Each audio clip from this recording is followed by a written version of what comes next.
La polizia locale ha assicurato alla giustizia il pirata che domenica 9 settembre, in bici elettrica, ha travolto un ciclista rodigino di 54 anni impegnato nel triathlon sprint, falciandolo sul lungomare e mandandolo all'ospedale con la frattura di 6 costole, lesioni a un polmone e contusioni sparse. Il colpevole è un 42enne residente a Chioggia ed è stato incastrato grazie ad alcune testimonianze. La polizia locale ha lavorato all'identificazione attraverso i riscontri video e fotografici. L'uomo aveva fornito false generalità a chi lo aveva bloccato dopo lo scontro, salvo darsene a gambe a bordo della bici elettrica. Anche una volta convocato dagli agenti, l'uomo ha cercato di negare fino all'ultimo, quando è crollato e ha dovuto ammettere le proprie responsabilità. Il 42enne è stato denunciato per omissione di soccorso, rischia 3 anni, mentre l'atleta rodigino guarirà in almeno un mese.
Ancora un'ondata di piccoli ma fastidiosi furti nella notte di domenica ha colpito soprattutto Isola Verde, ma anche alcuni stabilimenti di Sottomarina come il Send e le Tegnue.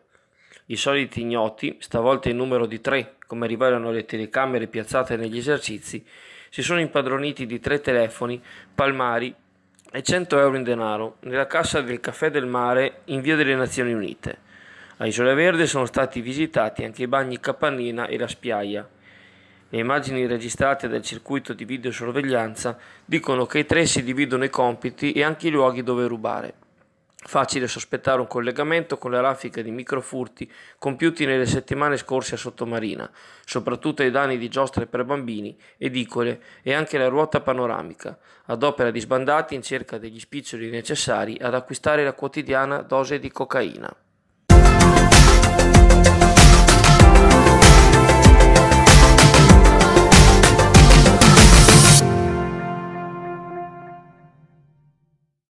Avrà luogo nelle acque antistanti la diga di Sottomarina il Gran Premio d'Italia di motonautica, in programma da giovedì 20 settembre e per tutto il weekend. La manifestazione sportiva si svolge per il 3° anno consecutivo in città ed è organizzata dall'Associazione Motonautica Venezia. La gara è valida per il trofeo Gas Beton e per l'assegnazione del titolo mondiale della classe Offshore 3D, oltre al titolo europeo della classe Endurance Gruppo B. Partecipano imbarcazioni di 6 nazioni: Italia, Francia, Spagna, Malta, Belgio e Svezia, lungo un percorso di 4 miglia.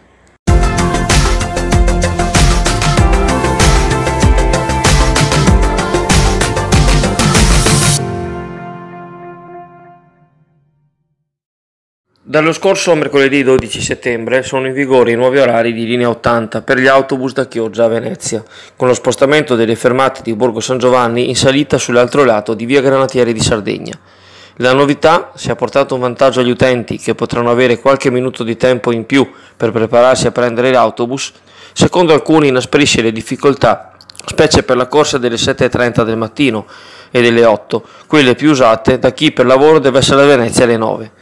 La concomitanza con le attività scolastiche, e quindi con i trasporti privati dei genitori, diventa asfissiante per il traffico. Se si aggiunge che presto o tardi a quell'ora potrebbe piovere, ecco che per uscire dalla città si potrà impiegare anche oltre mezz'ora dal capolinea. Urge quindi risolvere da parte dell'amministrazione comunale l'avvertenza riguardante i poggioli sporgenti in via Cavour, che all'atto pratico oggi impedisce il transito verso via Naccari e il ripristino della precedente fermata, chiesta anche da Arriva Veneto in sede di contratto di servizio.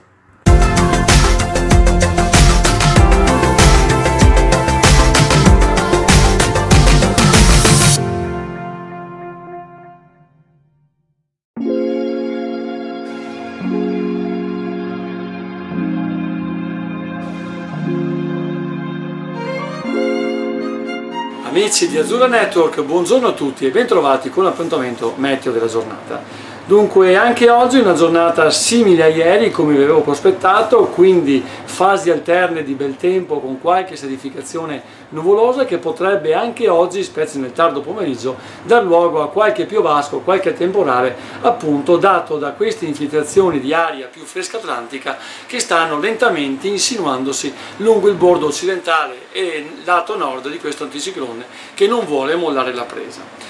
Quindi una situazione tutto sommato di stasi atmosferica che naturalmente prosegue sotto uno stampo principalmente molto estivo. Temperature che naturalmente guadagneranno i 26-27 gradi anche oggi, non dovrebbero andare oltre visto appunto ormai l'inclinazione un po' più bassa del sole e che quindi notate un pochino più lunghe. Ovviamente anche le temperature minime non scendono più di tanto perché anche l'acqua del mare e la laguna ovviamente continuano ad essere veramente molto calde per la stagione in cui ci stiamo trovando.